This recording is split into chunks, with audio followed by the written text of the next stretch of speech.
The views expressed on the Warren and Bradley Show are not necessarily those held by the hosts, Warren and Bradley, nor those of the proprietors of the website, warrenandbradley.com. 5, 4, 3, 2, 1, fire!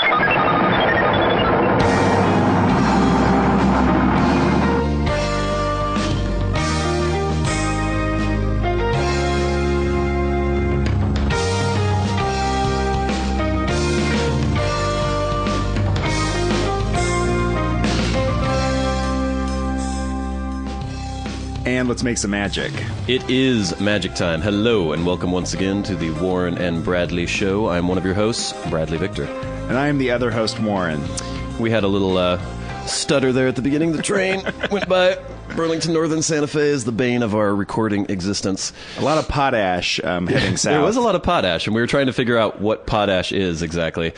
If anyone out there in the listening audience knows we're what just going to potash get is. some hippie like writing in like, I'll tell you what potash is, motherfucker. I'm in a much better mood this weekend than I was last weekend. Oh, good. I'm not sure why exactly, because nothing has changed. You mentioned earlier that you hit your head really hard. I did, and that might have something to do with it, but I was already in a good mood Friday.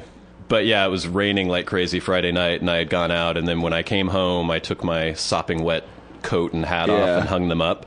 And then in the morning, there was a little puddle under where they had been drying, and I didn't realize it, and I got up all bleary-eyed without my contacts in, and I went, whoa! And like fell and knocked the back of my head on the ground. Oh, my. And was rather stunned, actually. Because usually I've smacked my head on things so many times throughout my life. I've cracked it open on many things, had stitches and stuff. And I seem to have a fairly resilient head, and usually I just bounce right back. But this time I was a little, kind of... Yeah. Well, that's the kind of situation if you're like 80, let's say. Yeah. You get up and you do that, and nobody finds you for like 2 months. Yeah, you get like, why haven't you paid your rent? And then you come in there and there's like this like pool of rotting blood corpse. and you get some sort of edema. Or is it edema? Or I think that's right. That's like pooling of blood in the brain because of blunt force or something. I don't think that happened to me. I might be mildly concussed right now, but well, these things do happen though. People have brain injuries and then all of a sudden they're fine for a few days and they just drop dead because something was happening in there. Yeah, so that's possible. But anyway, whether or the knock on the head or just some other, there's never any reason why I'm particularly depressed or particularly in a good mood. It's because everything's always the same. I still have a miserable job and no girlfriend and blah, blah, blah. But for some reason, I was like, hey, what's going on? You think if you had like a slightly better job and a girlfriend and all, you'd be happier? No, I don't think so. Well, that's my point, is that because I can be happy in miserable circumstances, or I can be miserable in my same miserable circumstances. Yeah. I don't think the miserable circumstances really have anything to do with it. No, not to a certain degree. No, not really. And it is also just, I think last show I was talking about how annoyed I was and how everyone else seemed to be a dick as well. Yeah. But I realized today is that when I was in a friendly mood and I'm walking around the street, people sense that, and then they're friendly to you. Yeah. And when you're in a bitchy, horrible mood, they sense that, and they'll probably be bitchy and horrible to you as well. So I was like, walking around the streets of the town, and people are like, good day to you, sir. Well, not exactly like that, but I was like, what? Well, people like nodding and smiling as you walk by, and I'm like, hey, nodding and smiling. Oh, it's a better way to go. Yeah. Some little girl, no. So a little toddler girl, wandered in front of me, and I tried to stop, and she went, and hit my legs and went, oh, and I went, oh, and caught her. And then her mother went, ha, ha, ha, and I went, oh, oh, oh, and we laughed. And then the little girl stumbled away, almost out into the street. But yeah, it was just a pleasant weekend for some reason. Oh, good. Even though the weather was miserable. Oh, there's been a lot of rain. Yeah, there's a lot of rain lately. Yeah, well, what can you do? Yeah. We also had a very good response for the That's How Women Are feature, which we premiered last week, especially the song. And I actually misspoke when I mentioned the bumper music last week. I had said that I made it, but that's obviously not the case. I don't have that kind of no, you're not a talented talent. Man. No, not at all. It was actually, we have a big fan in a certain rock group who are, they hail from Scottsdale, Arizona. They're called Groupus McKay and the Rabble Rousers. They do a mix of classic rock, some covers, and some originals. But they heard the show. They loved the show. And they had heard us doing sort of the prototype for the That's How Women Are feature, where we would mention female tendencies and the things that they do. And so he just, Groupus, took it upon himself to write the song for us and sent it in. And in exchange, he would just like us every once in a while to mention when they'll be playing in the Scottsdale area. We can accommodate him. And we'll accommodate that. Actually, Groupus McKay and the Rabble Rousers will be playing at Big Earl's Barbecue on East 1st Avenue on Saturday, March 24th with special guest Los Alcahuetes. Oh, if you're down in Scottsdale, make sure to drop in. Yeah, you might be. You go in for a nice rack of ribs, and you can see. And wear your Warren and Bradley T-shirt. If yes, you have one. actually, I guess you could special order one. I have made some, but I haven't actually put them up for sale. Or you can make one yourself. You could take like a Sharpie and like make a sloppy rendering on a white T-shirt of us, and then like write Warren and Bradley underneath. And... In fact, Groupus and the Rabble Rousers are such big fans that they've made their own shirts that feature both of us. They actually superimposed our faces into the back of their band photo, so it's almost like we're part of Groupus McKay and the Rebel. They're very cool, as you can tell, and they're very popular in the underground scene in Scottsdale. I wouldn't say that. But they're talented people. It's hard to break in Scottsdale, though. Hopefully, in the future, insular environment. If we have more new features, Groupus will really bear down and write a song for us. We would really appreciate it. Yeah. So thanks Groupus, thanks Rabble Rousers, and if you're in Scottsdale, check them out at Big Earl's Barbecue on the 24th. What's on your mind, Warren? I've been revisiting movies from 2010, 2009 again. Oh yeah, so you saw Inception a while ago. I saw Inception. What else? I saw The Fighter a couple weeks ago. The Fighter, I was watching good? Other things. It was okay. I watched Avatar this weekend. Oh yeah, I remember I told you I just watched that for the first time a couple weeks ago. Yeah. It wasn't that bad, actually. Yeah, that's exactly what I told you, and you were very... My expectations were extremely low. Oh, so were mine. Because I thought it would be just like Titanic. It would just be like a blue alien, like painting pictures of some other blue alien with like jewels around it, and then like swelling Celine Dion music, and me being like, this isn't interesting. This is boring. Mm-hmm. But it was just kind of an action-packed children's movie it was like cartoon aliens running around shooting each other, which was great. That's exactly what I told you. Remember, you were saying that the plot looks so stupid, and I was like, it kind of is, but for some reason it works. Yeah, it was entertaining. There was a lot going on. It just wasn't sappy beyond belief. It was sappy, but... Were you attracted to the blue alien chick? No, but I was like, who is that? And then I found out who it was. Saldana or whatever. Oh, she's hot, isn't she? Oh, my God, Because you know what else I watched? Yes. Star Trek. Oh, you've never seen that? No. What'd you think of that? I thought that was pretty entertaining, too. Yeah, it was and good she movie. was in there. Oh, yeah. Whew. She is amazingly attractive. Yeah. Enjoy dating Spock. In real life? No, in the movie. Oh, well, yeah. Even though Kirk was trying to make his moves on her. Yeah. Yeah. I didn't know it was her, though. It's weird. Do you think it looked like her? In Avatar? Yeah. Yeah, I think you can sort of tell it's her. Really? I mean, well, if you go in knowing that that's her. The Sigourney Weaver one freaked me out. Yeah, she looks weird. Yeah. It looks more human than the other ones. Yeah. And so it just looks like a creepy, messed up human. Yeah. You know, when I was watching Star Trek, though, I couldn't figure out who the villain was in there, even though I could recognize him. Eric Bana? Yeah, I didn't know, and I had to read. I was like, oh, it was him. It was familiar to me, but he was just running around yelling. I was like, I know who that guy is, but I couldn't place him. That was good. Oh, I watched The Social Network. Oh, what'd you think of that? That was pretty good, actually. Yeah, I just watched that recently, too. I think that movie was... Taking that story was probably as good as a movie you could make with it.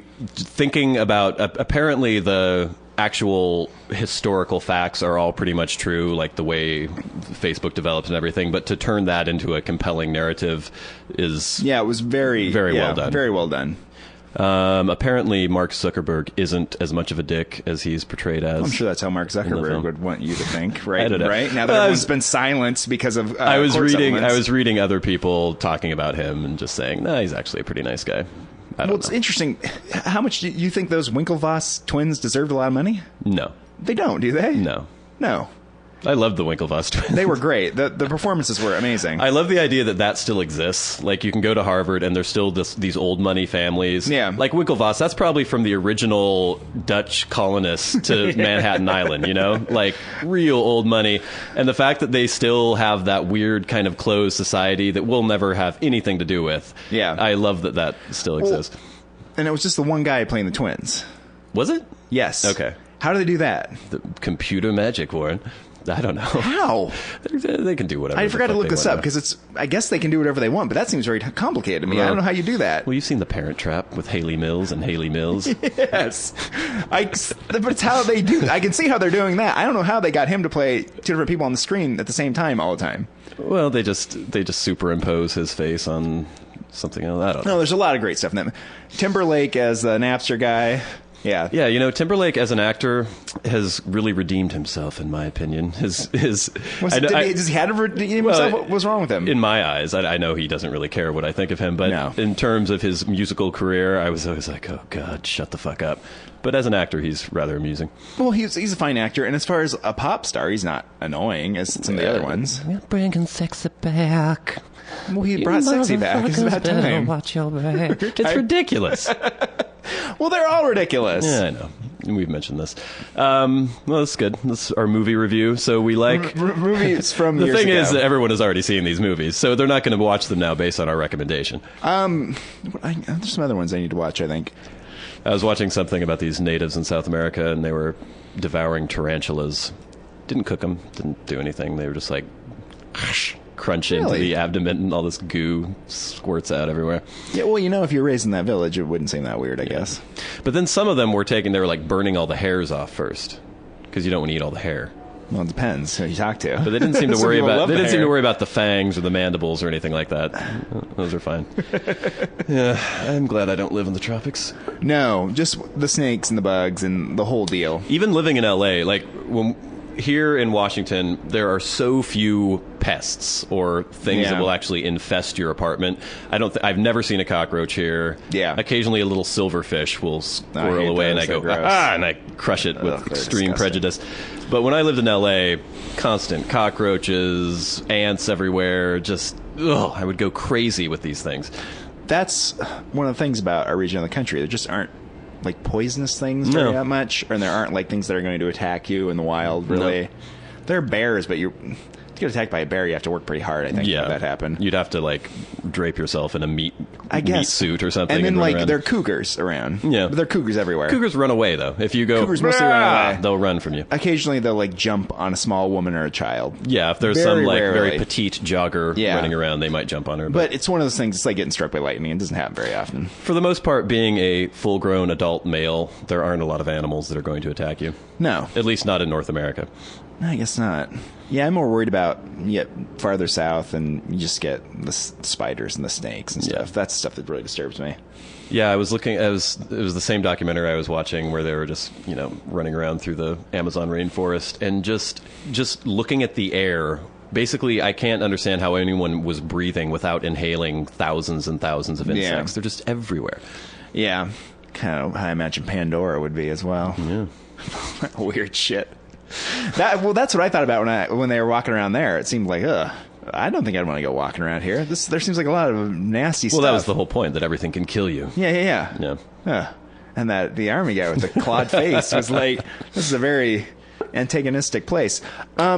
See, that's why I was saying that James Cameron is actually really good at what he does, because that is such a simplistic, ridiculous plot, but it's so perfect for mass appeal. It's like, these are the evil people, these are the good people, there's no ambiguity whatsoever, you know who to root for, and it works. Like, it makes you root for these people. But it's cowboys and Indians told from the perspective of Indians. It's Dances with Wolves.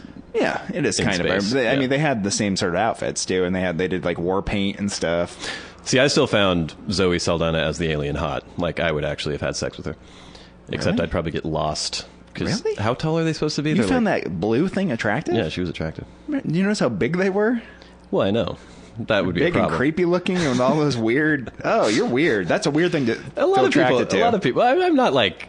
You feel attracted to cartoon characters sometimes? Sometimes. Like, what's the one from Roger Rabbit? No, see, I didn't find that attractive. She's too voluptuous for you. Yeah. But see, isn't she? She's exactly my type. The blue alien? The blue alien. Yeah, she is your type. Really tall and skinny. Yeah. Blue. Give her with a bow and arrow. But even like Michelle Rodriguez, when she was in her like little plane, she put on like war paint on her face. Yeah. Like there's a lot of things that are just so idiotic that it makes it pretty entertaining. That was good. Yeah. Luckily this week, I have a Street Freak of the Week. Oh, fortunately.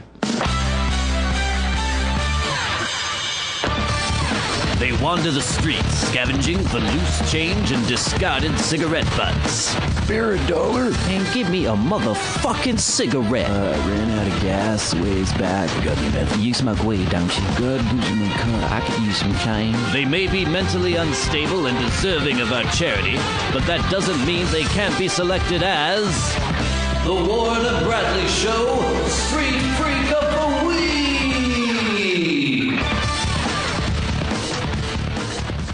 I know everyone was very upset about the fact that last week we didn't have a Street Freak of the Week. Yeah, people. And really, I was trying. I was out there. I was trying to engage with people. Nobody was coming up to me, and I didn't want to force it. I didn't want to just like make somebody do something weird, like give them $10 and have them dance for me or something. No, because that's cheating. That is cheating. So I was wondering if maybe we should open it up to listeners as well, where if they have any kind of strange encounter.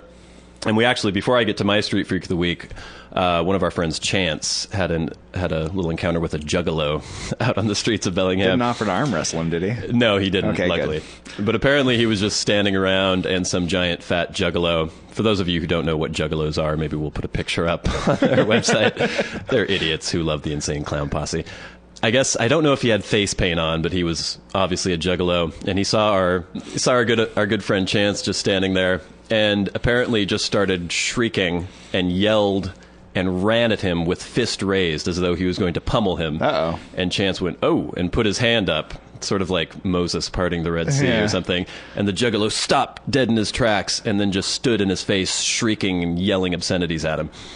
That's nice. Until Chance went, okay, that's enough of that, and just walked away. And the guy just still screamed and yelled. So you have to imagine someone who is obsessed with ICP.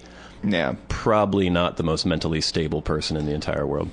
And not the most intelligent person, perhaps. Probably not. Yeah. Fucking rainbows. Don't you remember that? The video, the ICP video? No, I've never seen it. It's about how cool the world is. And they're rapping about, like, my daughter's love. Oh, fucking rainbows. Oh, what's this science shit? Yo. It's amazing. It's very positive. It's a positive message. That's a very positive message. But anyway, to get to my Street Freak of the Week, I was standing outside of Rite Aid. I was about to go inside and buy some toilet paper. And was smoking a cigarette and wanted to finish the cigarette so as not to waste it. And a homeless man with a large shopping cart filled with various detritus that he had found, like, I don't know, old sleeping bag and jugs of water. His valuables. His valuables. It sounds like he's getting ready for the apocalypse. Well, I think homeless people are very well prepared for the apocalypse. True. Anyway, he comes up to me. He's like, hey, can you watch my stuff? It's like, I'm about to go inside. He's like, I need to go in, get some water. I'm like, all right, just, okay. So he parks his shopping cart. He wanders inside. I finish my cigarette. I'm ready to go inside and shop. He hasn't come out yet. I wait for maybe 10, 15 minutes. Like, I have better things to do than... Well, this is the thing. You're bordering on being a nut job at this point, because who's going to steal this guy's shopping cart anyways? Exactly. But it's like, it was like the social contract where I said I would, and then... I don't know. Lock-in. It's the social contract. And I don't know who would steal it. Maybe another homeless person would steal it. Maybe they have a whole different idea of what is valuable. Yeah. But he didn't come out, and so I'm like, okay, fuck this. I'm going to go inside. If I see him, I'll tell him, your fucking shopping cart is outside. He wasn't in there, and I don't know how he got out. There's no back entrance or anything. No, there's only the one way in and out of there. Yeah, but somehow I didn't see him. Maybe he was, like, collapsed in an alcove somewhere or something. Yeah, I don't know. Could be. So I bought my toilet paper, came outside. The shopping cart was still there. There weren't any, like, homeless people surrounding it. Like, no. So didn't think anything of it until today. I had gone and gotten a bagel again, was standing on the corner drinking my coffee, and the homeless person starts trundling by with his shopping cart, so he obviously retrieved Still has it. a shopping cart, yeah. And then he saw me, and then proceeded to ream me up and down for leaving his shopping cart behind.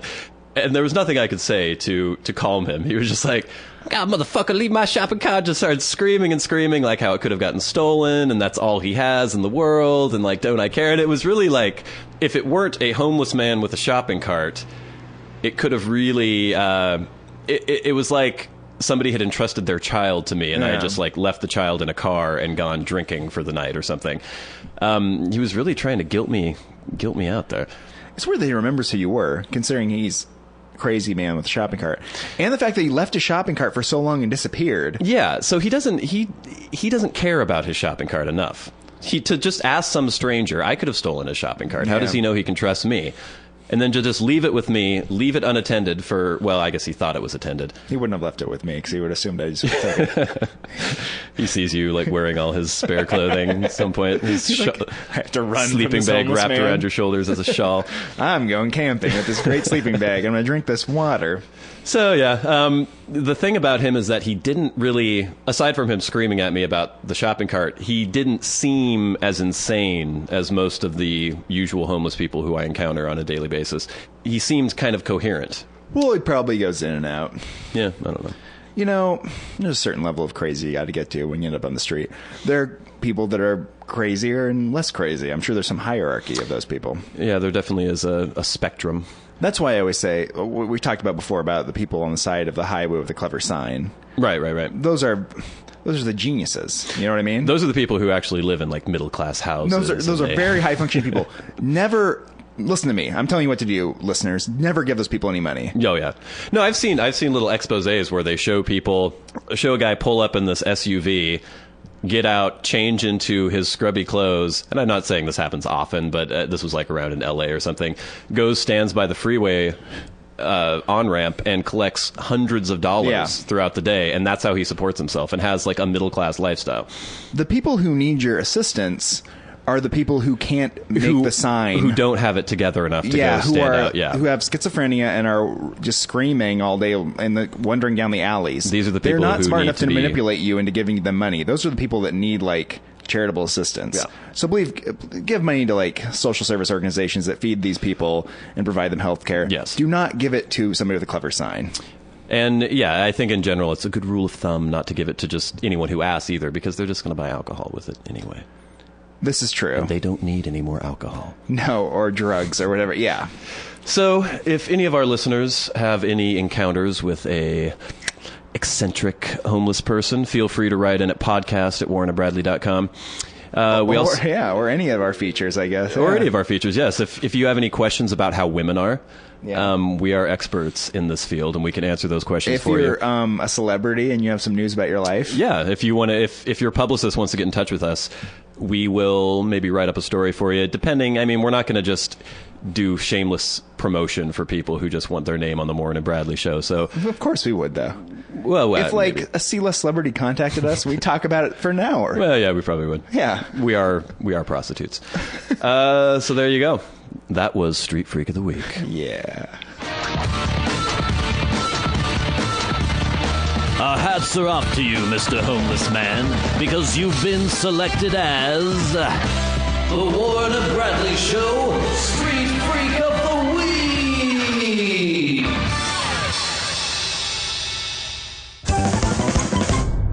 So I came to an interesting realization last night. Oh, good. An epiphany? Maybe. It's, I've been complaining about not having any female companionship lately. And I realized that I think my main obstacle to this is the fact that if a woman shows too much interest in me, I do not like the person because of this. It's almost like this is the Woody Allen thing, right? Yeah, it is kind of the Woody Allen thing. Yeah. It's like I can't respect somebody who likes me sort of thing. You would want to join a club that would have you as a member. Well, but that's the weird thing, is because I don't think I have low self-esteem. I think I'm actually probably have an inflated idea of my own worth. But for some reason, maybe it's just the social interaction where, so last night I was talking to a friend of ours, and there were some people who worked with her boyfriend who were out together. It was like a little work thing. They all went out together. And I noticed this girl who was in that group was like scoping me out. Ooh. Bam! Like really, really staring at me. And our friend as well like noticed this and mentioned it to me. And so then the girl came up and made it seem as though she was coming up to say hello to our friend, but really she was just wanting to be introduced to me. And so she's like, "Oh, hey, how you doing?" And like, "Oh, who's this?" Like, "Oh, this is Bradley." And she introduced herself, and she was like so eager and like took my hand and did the two-hand thing. And then she seemed really nervous too, and she tried to make some sort of little joke and kind of fell flat, and I was like, that's good. Nice to meet you. And then she went back and just continued staring at me. And well, this person doesn't sound healthy. Well, no, whatever. Yeah, exactly. The Well, fact I mean, that she it's was, one thing to show interest. It's another thing to be like completely fall apart at the sight of you, which is weird. well, come on. I have that effect on people. Fear, maybe. Fear of disease. What? Shut up. Okay. I'm clean. But yeah, so by the same token, if somebody likes me and I like that person, that's a good thing. But I think just in that kind of social, it's like I don't know where to go with that. Like, what do? You go up and like, I couldn't help but notice that you, like, No, I don't know. you don't address the fact the person was looking at you. It would make sense for you to just go and like you can talk to the person, interact with the person. Yeah. But I don't. Yeah. For some Speaking reason, of the social network, why don't you friend this person on Facebook? I can't remember what her name was. Well, that should be easy to. But and I don't know if like. I mean, she was reasonably attractive and everything, but I don't know. It's like I don't know her from anyone else. She's just Well, if she seems to like you and she seems reasonably attractive, maybe you should make another step and try to get to know the person better. But I wasn't. The fact that this was presented in such a way, for some reason, just completely turned me off to speaking to her or having anything to do with it. Well, that's not right. Then you're sabotaging yourself. There's some kind of you weird don't want mental then thing you, going on there. in a level deep inside of it. You don't want to have a girlfriend at all. Maybe. You'd rather just be alone. Perhaps, because the only people I like are people who I could never date, probably. Well, that would speak to the fact that you don't want to have a girlfriend, right? Maybe. Yeah. Why would you only be attracted to people you can't date? I don't know. Yeah. Listeners, you want to chime in here? If it's so important for you to date someone, then go date someone. Everyone keeps saying this, and I could. If I wanted to, I could go find somebody and date them. Yeah. Yeah. Exactly. It's an easy solution So to I'll a stop problem. complaining about it. Yeah, well, exactly. Or step up. Show us what you got. Show us your moves. Start looking at pickup lines on the internet and like start throwing them out there. It was funny because the other day too, there was this really cute girl walked by and whistled when she saw me. She gave me an appraising look, and then she went, "I can't whistle." You have the strangest interactions with strangers. Well, I didn't interact with her, but she... Well, that's an interaction, though. Yeah, I guess. You have the homeless man come back and yell at you about a shopping cart, and you have women like whistling at you and looking at you. These are strange things. But see, that's another instance where what do you do with that? A girl goes, woohoo, and whistles as she walks by, and then you go, hey, baby, and like shake your ass at her or There's something. nothing you can do with that. Yeah, there's nothing you can do. If you follow after and go like, well, I happen to notice that you whistled at me, and she'd just be like, oh. No, that's too desperate. And like, but this person, it was giving you signs of like, yeah. You know what I mean? And there's a way back into this situation. Actually, when I was more drunk at the end of the night, yeah, I saw her, but by that point she had transferred her affections over to another man. I saw her like schmoozing. She was all over some other dude because I had kind of rejected her. Oh, really? So by that point, then I was like, maybe I do like this girl. Because she was, I don't know, there's this whole mental thing going on. Well, that also means that you weren't very special. You're just the latest man in front of her. Well, I think she was so heartbroken by my rejection that she just threw herself at somebody else to make up for it. Seems unlikely. Yeah, I think it's unlikely. whatever narrative gets you today, buddy.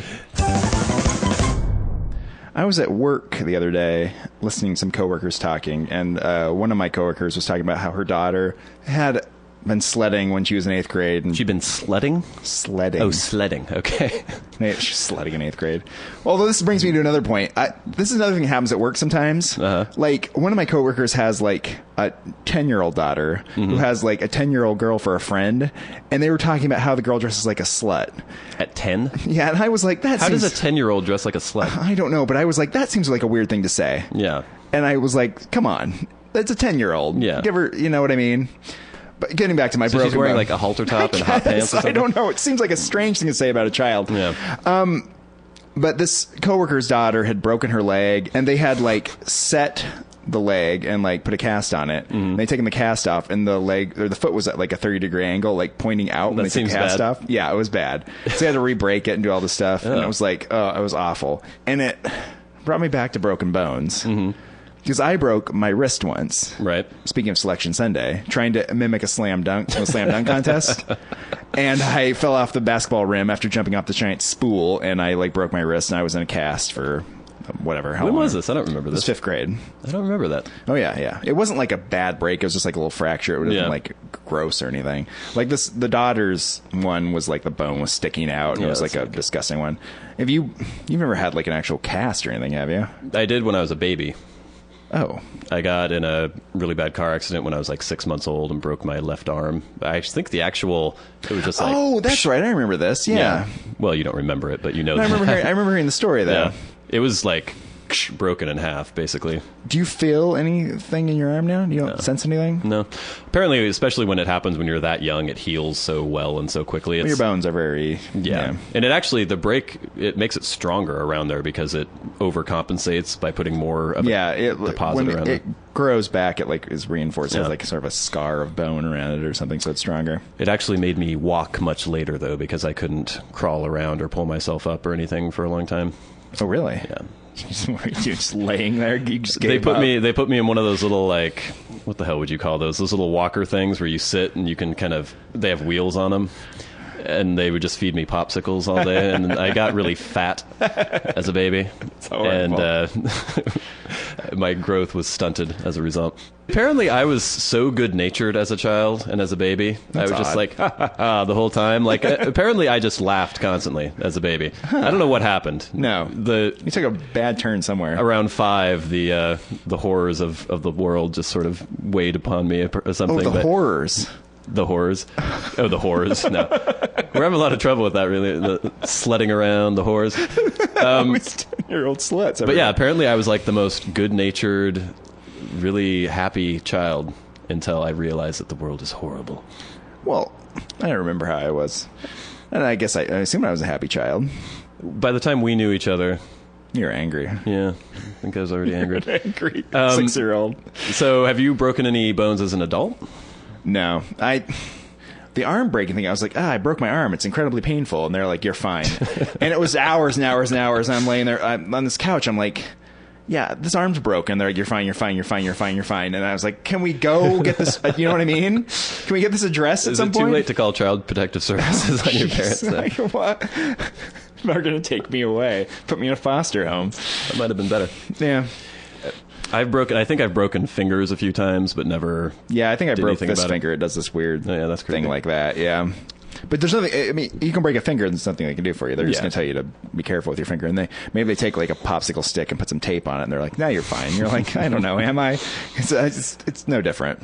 That was. I've had this conversation before about breaking the penis. Yes. Which can happen. There's no bone in there, obviously, and we've mentioned the penis bone before, the baculum.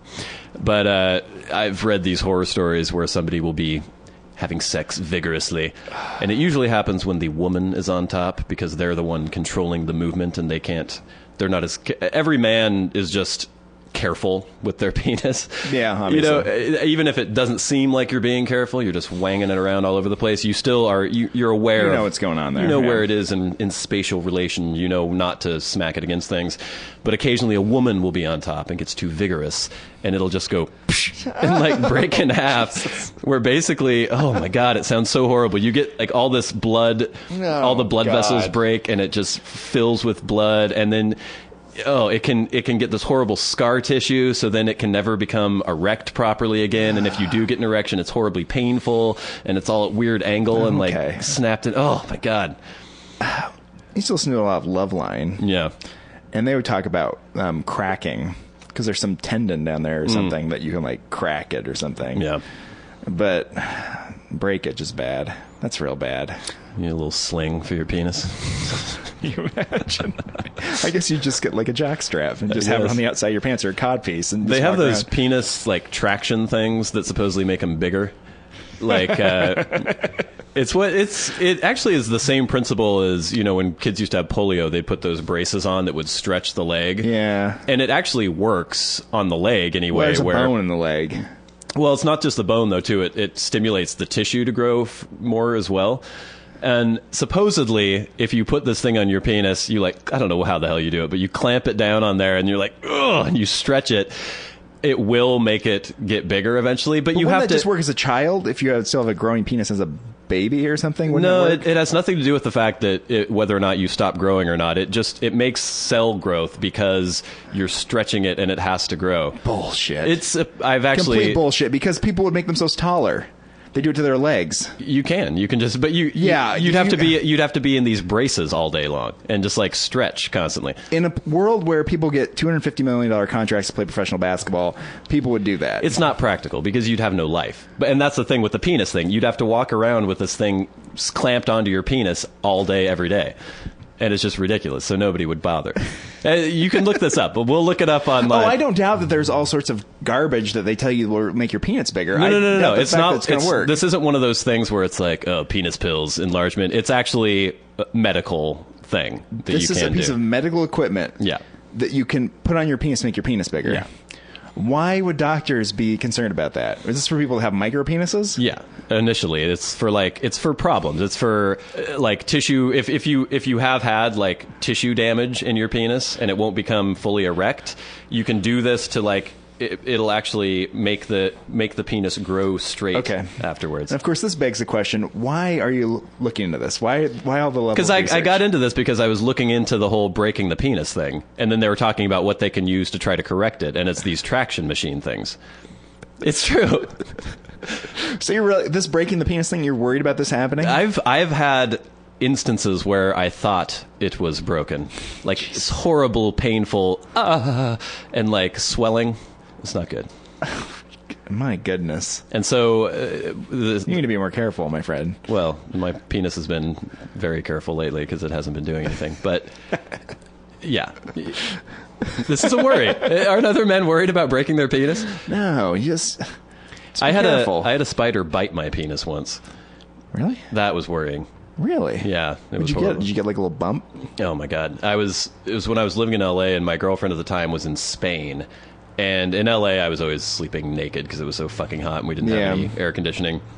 And I was asleep, and I must have like felt something on my penis. And so I put my hand down there and was like scratching at it. And suddenly, bam! Felt this horrible sharp pain. I was like, my penis. And I got up and there was like a spider smashed on my hand. I have no idea what kind of spider it was. And it did. It swelled up into this big globule thing. And so I started looking on the internet and looking at different kinds of spider venom, and there's some spider venom that's necrotic, which will actually cause the flesh to rot. Like the hobo spider. It'll cause the flesh to rot around the wound. I was just like, oh my God, my penis is going to rot off and fall.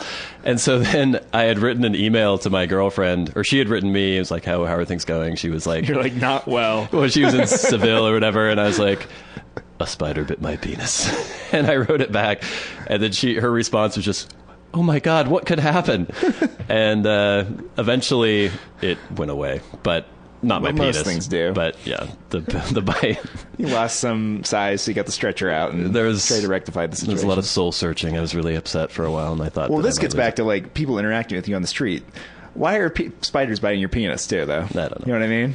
Well, it's a nice warm spot for them to. You're just like a magnet for this strange behavior. It does seem like a lot of things happen in my life. I've been shot at. I've been stabbed. I've had a lot of weird things like that happening. I don't know. You're getting yourself in weird situations. You're sleeping in weird ways. I don't know what's going on. I don't know. I mean, it makes for interesting stories and a good life, I guess. Well, I don't know about a good life, but an eventful life. In a life where it seems like nothing is really happening, there's a lot of little things that I can point to and be like, "That's funny. That's weird." Yeah, I almost died. Good. I'm glad you're happy.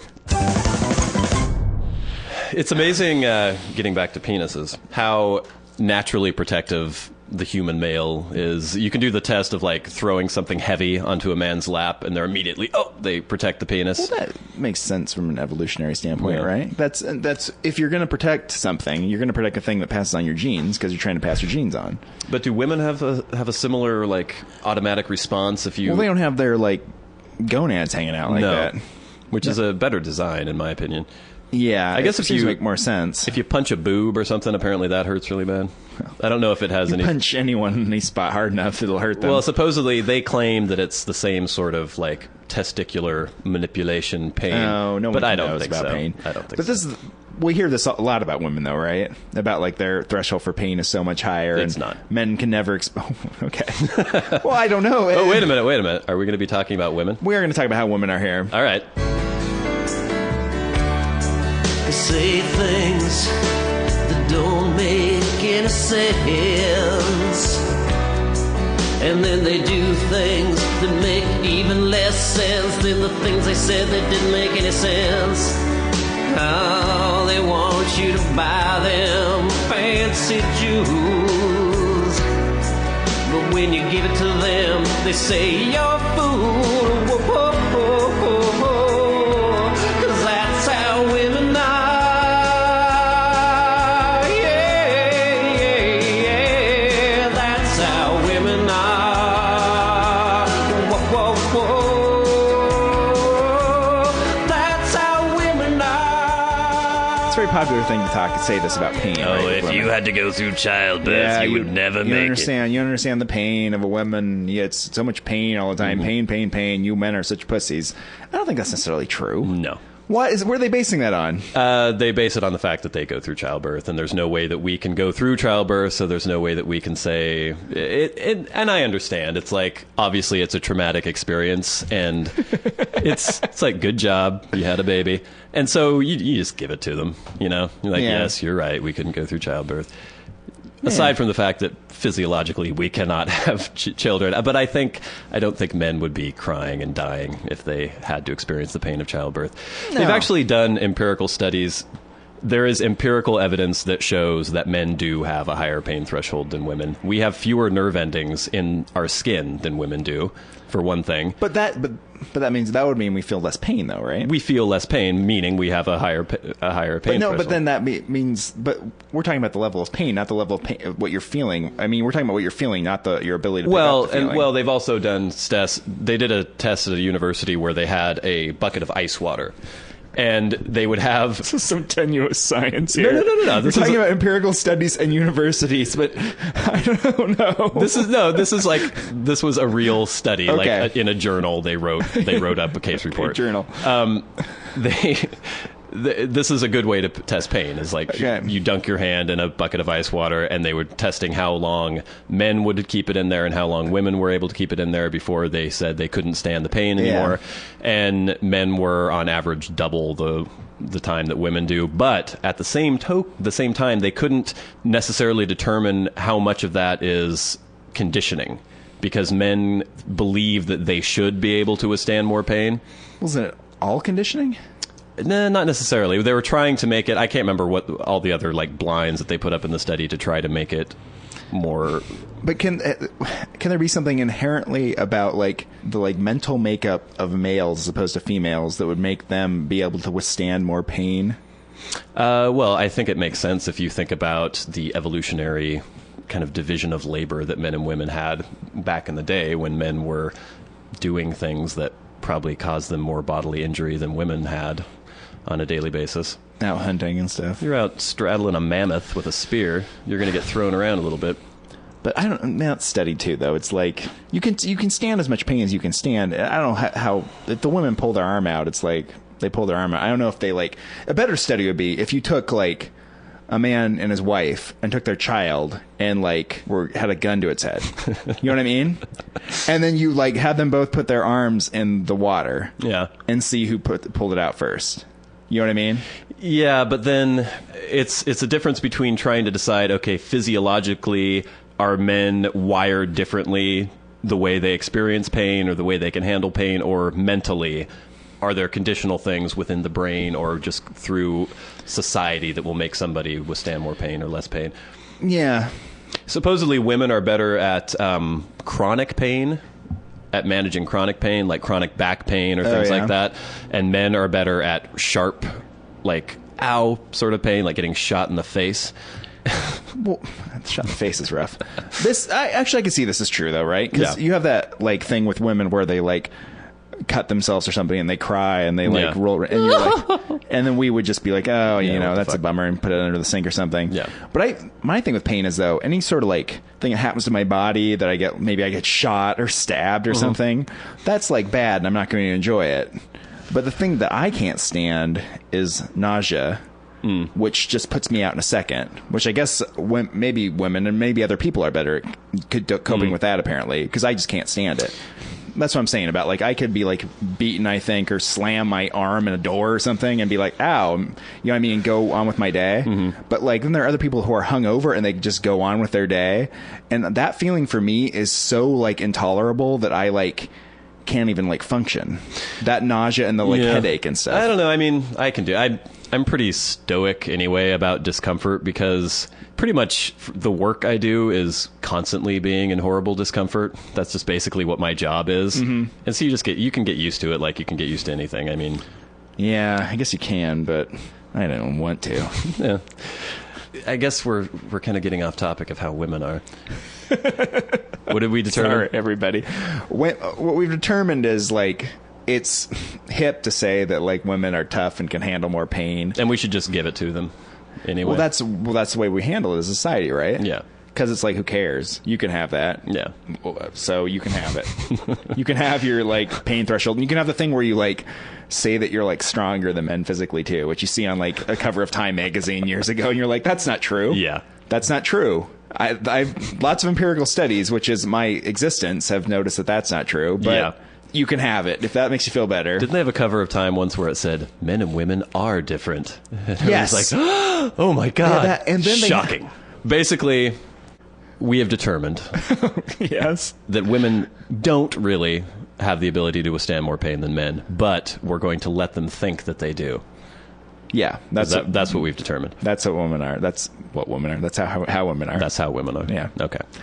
The music plays. Yeah, you know women, they've been on this earth for 200,000 years. And in that time they've caused men 200,000 tears. Yeah, they like to put pretty purple panties on. And then they turn around and tell you that every little bit of thing you've ever done is always wrong. Well, they like to cry when they stub their little toe. But no, they don't cry when they tell you to go. No.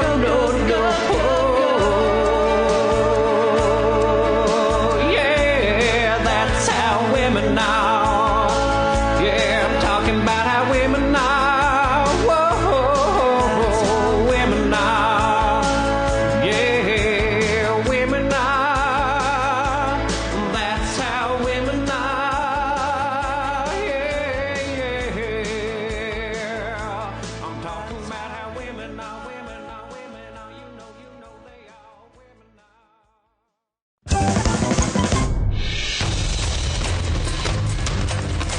This has been the Warren and Bradley Show, brought to you by Warren Van and Bradley Victor. For podcast news and information, like the show on Facebook at facebook.com/Warren and Bradley. Follow the show on Twitter at Warren and Brad. Subscribe on iTunes and leave a review. For episode archives and episode pictures, go to warrenandbradley.com, and to contact the show, write to podcast@warrenandbradley.com.